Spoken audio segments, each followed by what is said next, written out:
Now at 9, a WZAW teacher posts bond after being arrested on a drug charge. What police say they found on school grounds. Saturday is the fishing opener, but our next weather maker will bring some wet weather. We'll time this out on when to leave the rain gear in the first quarter forecast. But first, public funding for survivors could be drying up. Why resources across the state may be losing hundreds of thousands of dollars. News Channel 7 at 9 starts now. The survivors of sensitive crimes often don't get the attention and care they need to heal. That's what the Victim Resource Unit at the WZAW Police Department intends to fix. It's important work, but it may soon be harder for them to do it. October marked the beginning of the final year of the grant cycle that has supported the unit for the last 5 years. News Channel 7's Sloan Wick took a look at that funding. Sloan, how much money are these organizations possibly losing? Dale, the current funding through the Office of Crime Victim Services for the next grant cycle is $13 million for 1 year. That's $31 million less than normal.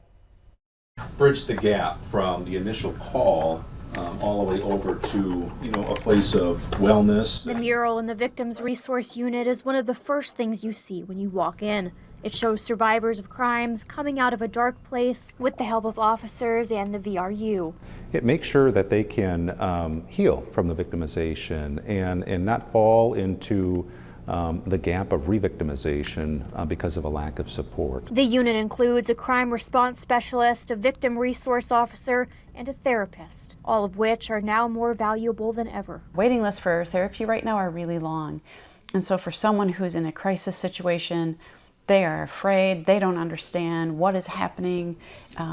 It's really nice to have a therapist. Encouragement, making people feel safe, and comfort are big priorities for both the women's community and the VRU, but that's getting harder. Historically, over the last 4 to 5 years, we have received $300,000 per year. So minimally, we're looking at a $50,000 decrease. Every victim service agency in the state of Wisconsin is going to lose significant dollars. There's a real danger that programs will end. And if they do, there will be nowhere for victims to get services. That would have a real impact. In the absence of a program like this, we would still try to deliver excellent service, but you will undoubtedly have victims that fall through the cracks. Whether it's giving survivors a safe space or helping them make an escape plan, these services have a common goal. If I can be real honest, we save people's lives. When they have access to advocacy, when they have access to therapy, we can help them work through that and realize that there are better days.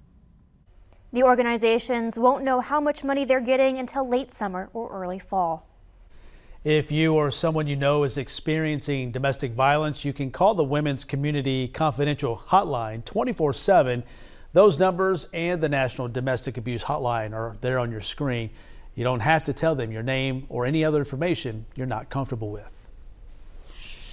All right, let's shift gears now to your first alert weather. Jeremy, was absolutely beautiful. I know people are already thinking about tomorrow's fishing opener. Will it carry over at all? Any chance tomorrow? Well, not nearly as bright and a little bit cooler, but we're not going to be chilling down, so it's not going to be the most favorable day out, but still want to have the wet weather gear just in case. Today, though, hit close to 70 in much of the area, even lower to mid-70s across parts of central Wisconsin. So a very nice Friday, especially for the first days of May. We're still mild at this hour. Most places are running somewhere in the 50s.